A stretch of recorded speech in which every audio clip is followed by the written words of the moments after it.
當一個人真正喺內心深處行咗好遠好遠嘅路之後，會遇到一種好奇特嘅困境。呢種困境唔係身體上嘅攰，唔係清規戒律帶嚟嘅束縛，而係某個尋常嘅下晝，你突然間察覺到一件令自己措手不及嘅事。你發現自己再都冇辦法好似從前咁將團怒火燒得咁旺啦。你開始越嚟越少幫人貼標籤，唔係因為你修煉出咗咩寬宏大量嘅胸襟，亦唔係因為你學識咗咬牙吞忍，而係因為你終於瞥現咗一樣嘢，一樣絕大多數人一世都未曾睇清嘅嘢。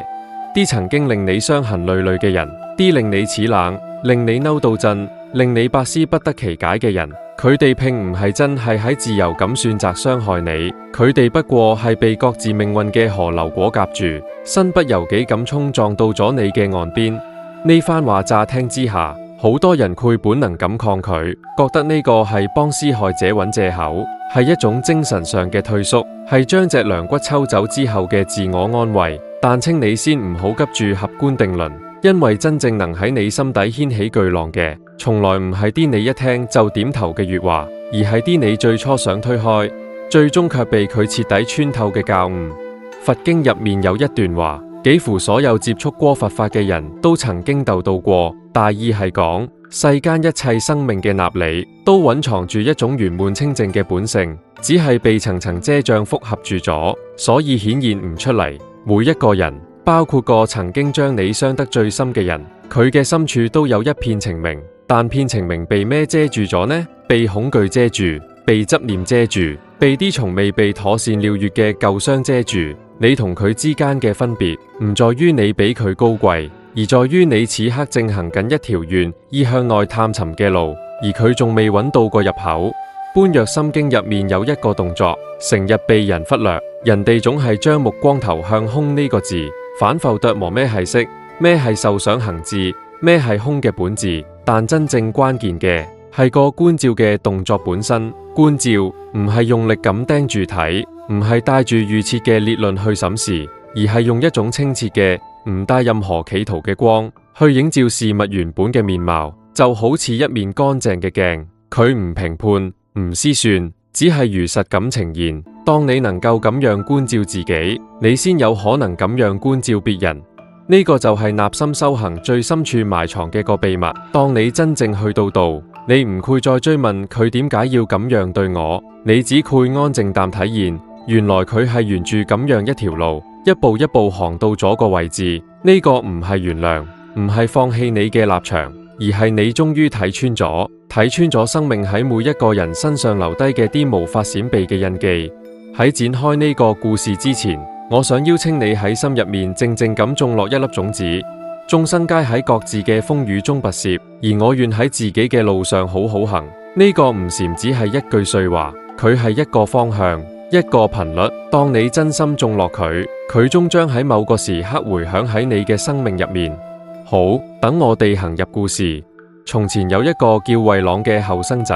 ，24歲年剃度出家。佢好細個嘅時候開始，心入面就盤踞住一個問題，一個旁人覺得多餘，佢自己卻點都放唔低嘅問題：人點解可以對同類做出咁殘忍嘅事？佢喺成長嘅歲月入面目睹過太多。巷仔入面有個亞媽，每逢心情唔好就將滾燙嘅說話潑向自己個女，鬧完之後仲要加一句我都係為你好。班上有個男仔，專揀人哋最在意嘅缺陷去嘲弄，被質問嘅時候一面輕鬆咁話開個玩笑啫。佢有一位長輩喺親族之間翻雲覆雨，將每一段信任都兌換成利益，事後仲覺得全世界都虧欠咗佢。衛朗見過呢啲面孔，亦恨過呢啲面孔，但比恨更深嘅係一種困惑，佢始終搞唔明白呢啲人嘅內心深處究竟住咩樣嘅嘢，先可以令佢哋做出啲事而面不改色。出家之後，佢嘅師父係一位年過八旬嘅老僧，法號清道。清道法師極少講嘢，日常不過係喺寺院嘅回廊下慢慢踱步，望下檐角嘅飛雀，聽下風穿過竹林嘅聲響，偶爾彎低腰執起跌喺石階上嘅一片枯葉，端詳一陣，再輕輕放返落泥土。衛朗起初覺得呢位師父過於平淡，似乎冇咩好教嘅，後來佢先慢慢意識到，唔係師父平淡，係自己嘅眼力仲未夠，根本睇唔出呢位老人家每一個細微動作入面撞住嘅嘢。喺寺入面住咗將近4年，有一日慧朗終於忍唔住去揾清道法師，將憋咗好耐嘅粵話講咗出嚟。佢話：師父，呢幾年我誦咗好多經，學咗好多法，但有一件事我始終做唔到，我冇辦法對啲曾經傷害過我嘅人生出善意。經文上話憎恨係火，會先燒自己，我都明白，但每當我喺靜坐中諗起啲面孔，胸口就好似壓住一燒紅嘅鐵，點都化唔開，係咪我嘅根性太尖？清道法師冇即刻回應，佢沉默咗好耐，耐到慧朗以為佢唔打算答啦。然後老人家緩緩企起身，話：聽日天光之前，跟我出去行一轉。第二日凌晨，天色仲係深藍嘅時候，兩個人就出咗寺門。佢哋要去嘅係山下嘅一個渡口小鎮。個年代，渡口天未光就熱鬧起嚟啦，等船嘅、卸貨嘅、擺檔嘅、趕路嘅，各種聲音混喺晨霧入面，空氣中瀰漫住河水嘅腥味同炊煙嘅味道。清道法師就咁帶住慧朗行入咗片嘈雜之中，咩都唔講，只係慢慢淡行，慢慢咁睇。佢哋第一個停落嚟嘅地方係渡口邊一個捕魚網嘅老伯旁邊。老伯脾氣級差，有人行過唔小心掂到佢晾晒嘅網，佢就破口大鬧，言語之惡毒，好似對方犯咗咩不可饒恕嘅罪咁。周圍嘅人要麼行開，要麼鬧反，成個角落充滿咗火藥味。慧朗企喺一邊，心入面自然而然咁升起咗反感。何必呢？不過係掂咗一下網啫。清道法師輕聲開口：你知唔知佢點解膽？慧朗搖頭。法師話：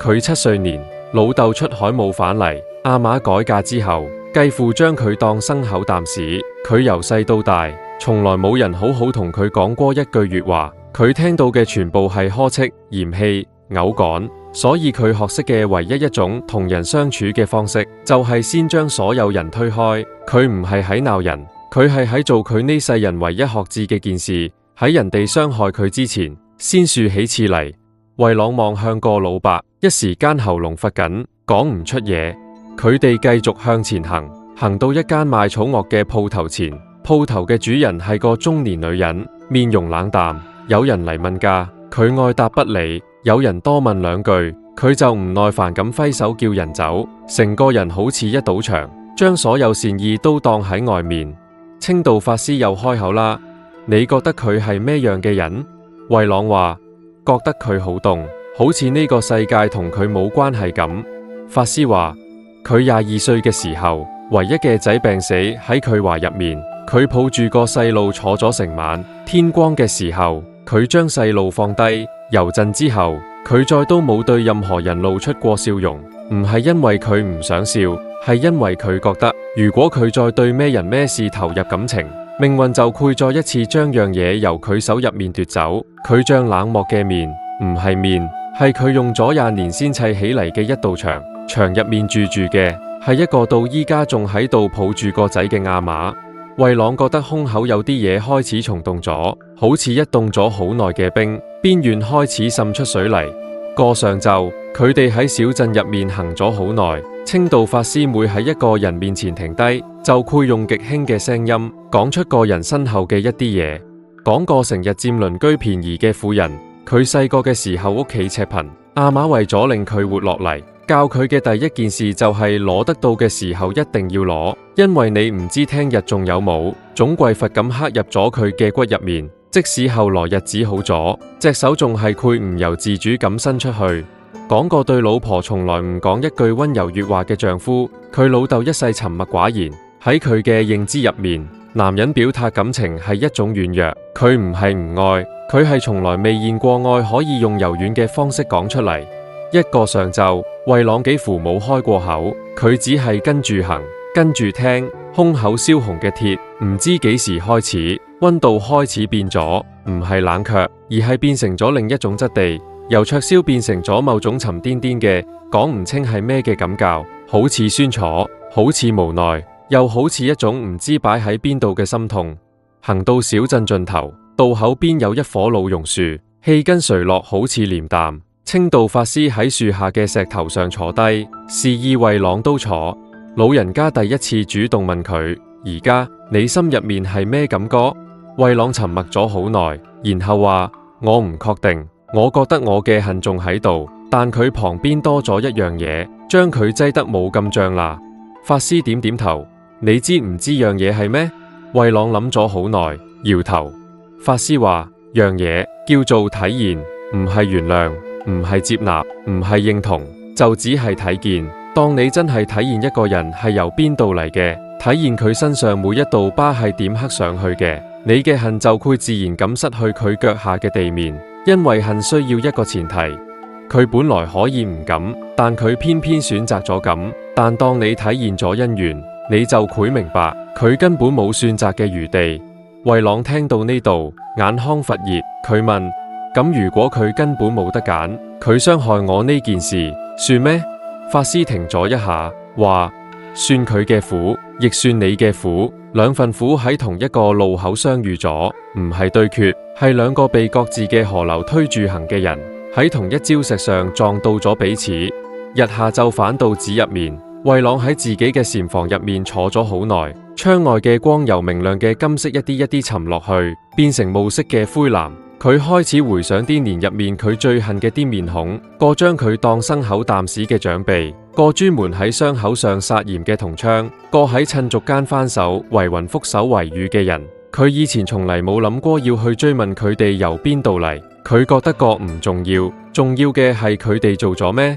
佢哋欠咗咩。但個下晝，佢第一次好安靜咁問自己，佢哋係點變成淡嘅？然後佢做咗一件更難嘅事，佢開始問自己：咁我呢？呢個問題一開始佢唔太敢掂。佢喺修行呢條路上行咗好幾年，佢以為自己一直喺朝住一個更清明嘅方向前進。但日下晝喺個極之安靜嘅空間入面，佢開始真正咁去睇自己。佢發現自己真恨過，而且恨得好深，深到佢嚟出家嘅原因之一，其實就係因為恨。恨過對佢冷漠嘅世界，恨啲佢無法理解嘅人。佢以為修行會幫佢揾到一個更高嘅位置，可以居高臨下咁審視啲人。佢發現自己貪求過，唔係貪財物，而係貪一種被理解、被睇見、被珍視嘅感覺。佢一直渴望有人可以對佢講我明你。為咗呢份渴望，佢喺好多關係入面用力過猛，最後總係兩敗俱傷。佢發現自己傲慢過，佢以為自己比啲渾渾噩噩嘅人更有覺察力，更能睇透世事。呢份傲慢藏得好深，表面上係謙和有禮，納里卻始終企喺一個微微高出半寸嘅位置，向下俯瞰。佢喺禪房入面第一次唔帶任何目的感，就只係體驗咗自己。然後一件奇妙嘅事發生咗，當佢體驗自己都憎恨過，佢就真正明白咗小鎮上啲暴怒嘅人。當佢體驗自己都貪求過，佢就真正明白咗啲拼命找取嘅人。當佢體驗自己都傲慢過，佢就真正明白咗啲需要將自己點高先可以安心嘅人。唔係道理上嘅理解，係一種由骨髓入面生長出嚟嘅無法辯駁嘅共鳴。慢，佢去敲咗清道法師嘅門，入去之後只講咗一句話：師父，我今日睇見咗自己。清道法師正喺燈下翻緊一本泛黃嘅經冊，佢將經冊合埋，抬起眼望住慧朗，點咗點頭，話：好，你今日先算真正開始行呢條路。呢句話入面裝住太多嘢，慧朗一時間接唔住全部，但佢將佢記低咗。佢知道往後嘅日子入面，佢會一層一層咁將佢打開。此後數年，慧朗嘅修行進入咗一種完全唔同嘅狀態，唔係因為佢突然讀悟咗咩玄妙嘅道理，而係因為佢睇嘢嘅角度變咗。以前佢向外睇，睇人哋嘅是非對立，而家佢向內行，行到自己最深嘅地方，再由到向外睇嘅時候，體現嘅風景已經完全唔同。佢開始喺人群中感受到一種以前從未有過嘅嘢，一種好輕、好安靜，但非常真實嘅悲憫。唔係縱由高處撫落嘅靈敏，而係一種平等嘅、水平嘅，我哋同喺一片迷霧中摸索嘅悲憫。佢體驗每一個掙扎嘅人，心入面會浮起一種感覺：我知道，我明，我都曾經喺片迷霧入面迷過路。有一日佢去鎮上攞藥，喺街角遇見一個男人正對住一個小販破口大鬧，言辭極之難聽。圍觀嘅人紛紛搖頭行開。衛朗以前都會行開，但日佢停咗落嚟，佢望住個男人漲紅嘅面、青筋暴起嘅頸、揸緊嘅拳頭，佢感受到嘅唔係厭惡，而係一種重量。個人身上背負住嘅重量，總分唔清係憤怒定係絕望嘅，壓得佢透唔到氣嘅重量。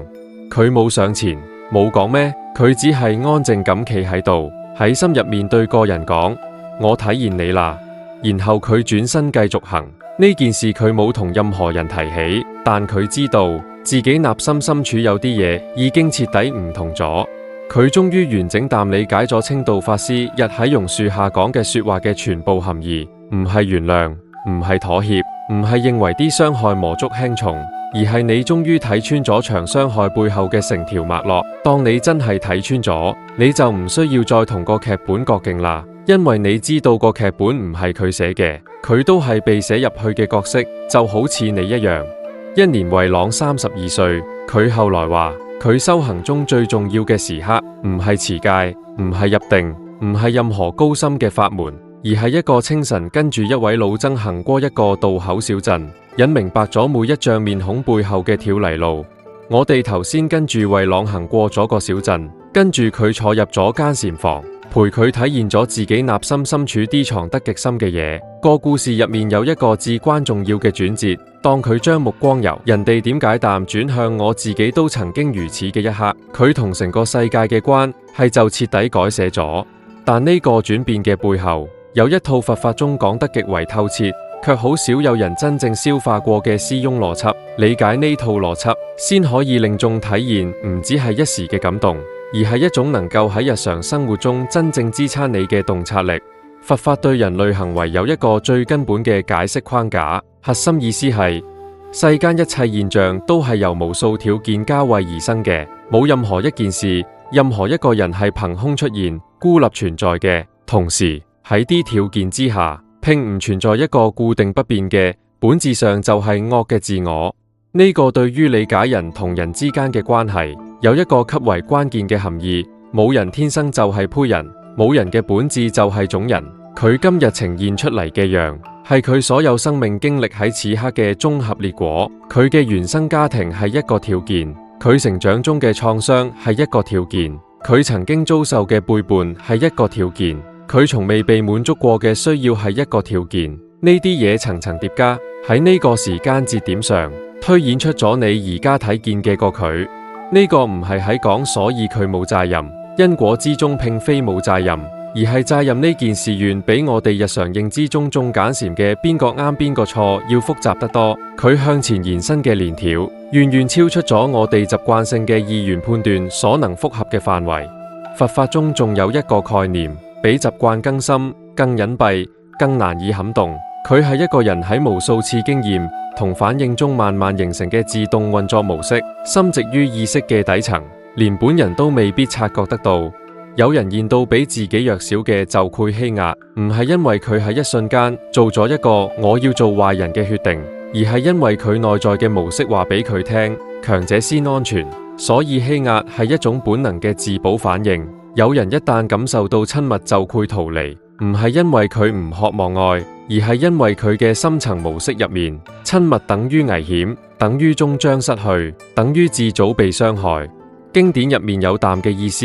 心念係一切行為嘅源頭，心入面裝住咩，口入面就會講出咩，手上就會做出咩，而相應嘅果報亦就如影隨形，就好似車輪沿住車切轆，唔會偏離。呢入面最深嘅一層，就係個自動運作嘅模式，人被佢推住行，就好似車輪沿住切印，佢唔會停落嚟問自己我係咪應該換一條路，佢只係沿住條早已刻好嘅軌跡一直行落去。體驗呢個，你就體驗咗一件非常重要嘅事，個傷害你嘅人好可能對自己正在做嘅事並冇完整嘅覺知。佢傷害你唔係一個深思熟慮之後嘅選擇，而係佢內在嘅模式喺個當下被自動觸發咗。佢可能事後會後悔，亦可能唔會，但無論邊一種，佢喺個時刻都唔係真正自由咁喺選擇傷害你。呢個引落或者仲係好難接受，尤其係當傷害係真實嘅，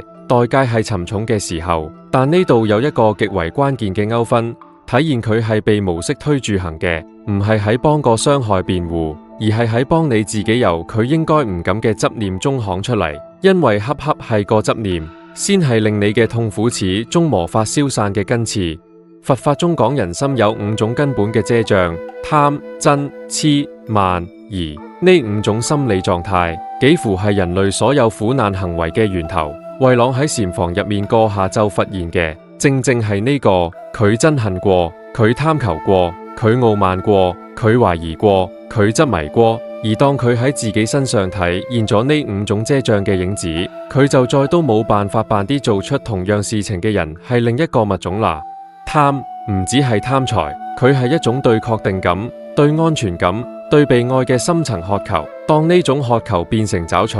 變成控制，變成無論如何都唔可以失去，就成咗傷害他人嘅重貪。嗔唔只係發脾氣，佢係一種喺被威脅、被否定、被忽視嘅時候自動升起嘅防禦性攻擊。好多人嘅刻薄、冷漠、攻擊性都係嗔喺偶動，而嗔嘅背後幾乎永遠都藏住恐懼。癡係執念，係認定現實應該點樣，然後拼命抵抗佢唔係點樣。好多令人覺得鑽牛角尖、諗唔開嘅行為，都係癡喺運作。慢係傲慢，係一種用居高臨下嚟掩合內在空虛嘅方式。越係納心冇根基嘅人，越需要將自己擺喺一個睇落更高嘅位置上。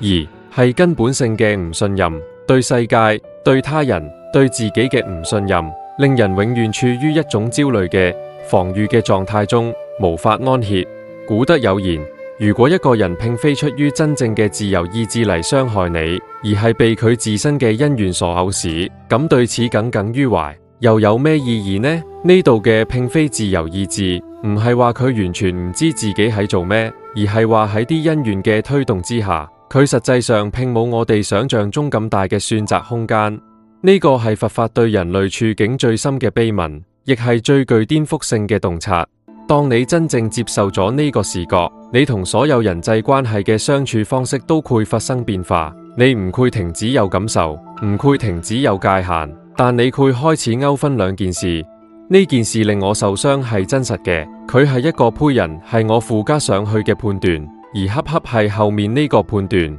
先係令我無法由道箱入面行出嚟嘅真正原因。理解一切，唔係對一切感到滿意，唔係認為一切都無所謂，佢係一種穿透咗表象之後嘅清醒，係你喺體驗咗成個劇本之後，決定唔再只活喺劇情入面嘅份自由。咁知道咗呢啲，然後呢？呢個係好多人喺接觸到呢啲智慧之後會卡住嘅地方。道理似乎明咗，但反到日常生活入面，個令你皺眉嘅同事仲係個同事，個傷過你嘅人仲係令你心入面有個裂，個每次見面就令你煩躁嘅屋企人仲係令你煩躁。道理同生活之間有一段需要用真實嘅練習去跨越嘅距離。呢度有一個非常樸素，但如果認真去做會非常有力量嘅練習，我將佢叫做回看，就係喺每一日完結之前，俾自己5到10分鐘嘅安靜時間，回想當日令你產生強烈情緒反應嘅某一個時刻，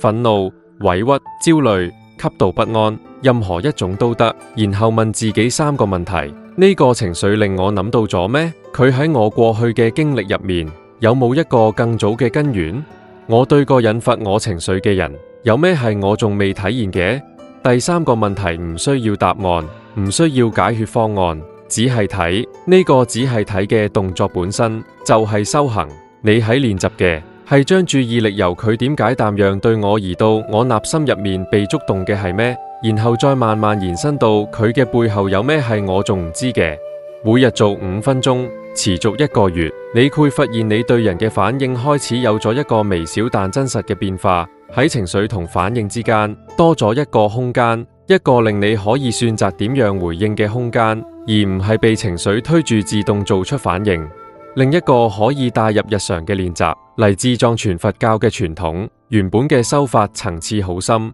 但有一個簡化嘅版本可以喺生活中隨時用。當你對某個人升起強烈嘅負面情緒嘅時候，做一個呼吸觀想，吸氣嘅時候喺心入面對自己講：我吸入佢嘅困境同掙扎，我知道佢都喺自己嘅迷霧中摸索。呼氣嘅時候，喺心入面對自己講，我送出一啲理解同從詞俾佢，唔需要真係原諒，唔需要真係中意佢，只係喺呼吸之間做一個極之微小嘅意圖轉向。我體現你都喺苦中。呢個方法之所以有效，唔係因為佢改變咗對方，而係因為佢改變咗你內心入面同個人嘅關係裂構。當你嘅身體開始用吸入佢嘅苦呢個動作嚟接觸對個人嘅情緒嘅時候，團情緒嘅質地會開始悄然轉變，由對抗變成接觸，由排斥變成某種吸輕嘅同在。你唔係喺替佢承擔咩？你係喺重開自己揸緊嘅紙拳頭。關於容易行偏嘅地方，有3件事必須講清楚。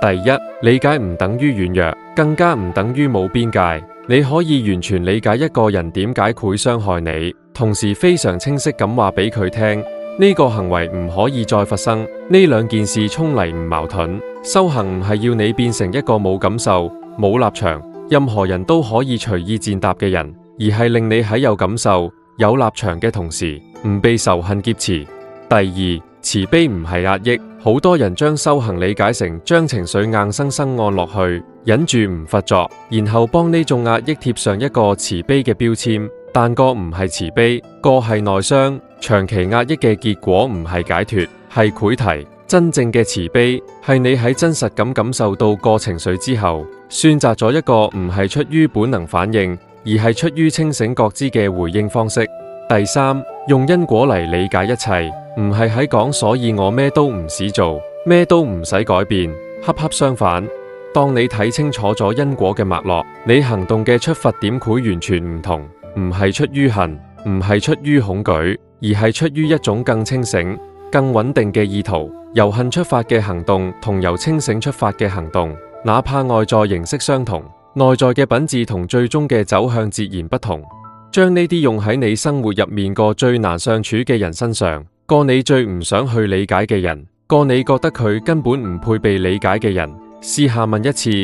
佢係點一步一步行到今日呢個樣嘅？唔係為咗原諒佢，就只係試下喺心入面體驗佢嘅泥路。你可能揾唔到答案，但個試下去睇嘅動作本身，就會喺你哋之間創造出一個你以前從未擁有過嘅空間。我哋由維朗跟住師父行過個渡口小鎮開始，行到咗佢喺禪房入面第一次真正睇見自己，行到咗因緣同深層模式點樣構成每一個人行為嘅底層邏輯，行到咗啲可以帶入日常生活嘅實際練習。而家我哋行到咗最後一個地方，亦係呢整件事最核心嘅個納核，理解一切，便係放過自己。呢句話好多人第一次聽到，會以為重點落喺放過2個字上，以為修行嘅目的係令自己好受啲，係一種對自己嘅恩赦。但真正嘅重點喺理解一切呢4個字上，因為個一切入面包含咗你自己。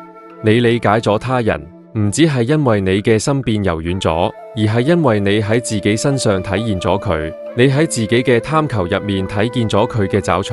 喺自己嘅憎恨入面睇見咗佢嘅憤怒，喺自己嘅傲慢入面睇見咗佢嘅防禦，喺自己嘅恐懼入面體現咗佢嘅冷漠。當呢個體驗係真實嘅，由內部生長出嚟嘅，個理解就唔係一個由外面貼上去嘅姿態，而係一種骨子入面嘅認知。我哋係同類，我哋都喺呢張巨大嘅恩怨之網入面被推住行，試圖活落去，試圖唔咁痛，試圖被愛，試圖唔失去。佛經中有一個給美嘅比喻，話喺天界有一丈無窮無盡嘅網，每一個網列上都墜住一粒明珠，每一粒明珠嘅表面都映照住所有其他明珠嘅光影，而啲光影之中又各自映照住所有嘅明珠，層層疊疊，無窮無盡，互相輝映，冇盡頭。呢個比喻講嘅係存在嘅本質，每一個生命都同所有其他生命相互映照，相互包含，冇任何一個可以被單獨抽離出嚟孤立淡睇待。當你對一個人升起真正嘅理解，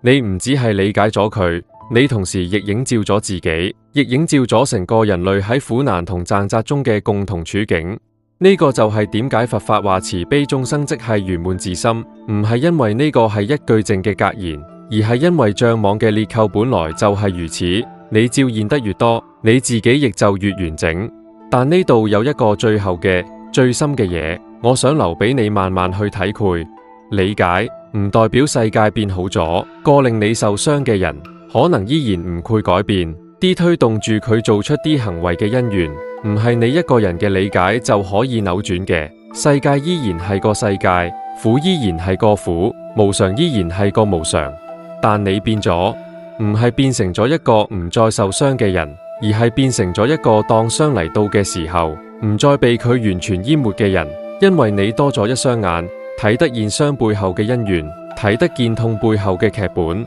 睇得見成張網，而唔只係你此刻企住嘅呢一個節點。清道法師最後一次現到慧朗，係喺慧朗48歲年。老法師已經年過九旬，話更少咗，幾乎只係安靜咁坐住。日慧朗陪佢喺廊下坐咗成個下晝，陽光由東牆移到西牆，兩個人之間幾乎冇言語。臨別嘅時候，老法師緩緩抬起頭，講咗一句話，就一句：你而家睇人同從前唔同咗。慧朗問：唔同喺邊度？老法師諗咗好耐，最後話：從前你睇人，眼入面有一個你自己當喺前面，而家你睇人，眼入面有佢。呢個就係修行帶俾一個人嘅份最安靜嘅禮物，唔係你變成咗聖人，唔係你唔再有情緒，唔係你超越咗所有嘅苦，而係當你望向人哋嘅時候，個一直當喺中間嘅，帶住評判同防禦嘅自己，慢慢咁退後咗一步。退後一步嘅空間，就係理解發生嘅地方。最後，我想留俾你一個問題，唔需要而家答，帶住佢離開就好。喺你嘅生命入面，有冇一個你曾經最無法理解，甚至最想遠離嘅人？如果今日你試下去問一次，佢係點一步一步行到今日呢個樣嘅，你嘅心入面會浮現出咩？將你嘅感受留喺評論區，哪怕只係一個字，哪怕只係一個沉默嘅停讀。有時候，一次安靜嘅表達，就係你俾自己嘅一次最真實嘅修行。如果今日嘅內容喺你心入面輕輕動咗一下咩？請將佢分享俾個你此刻正諗住嘅人，或者佢都正喺某個地方試緊理解一個佢理解唔到嘅人。感悟佛法智慧，點亮心燈。歡迎訂閱我哋嘅頻道，與智慧同行，喺每一次觀照中遇見更完整嘅自己。本音頻由魔音工坊 AI 生成。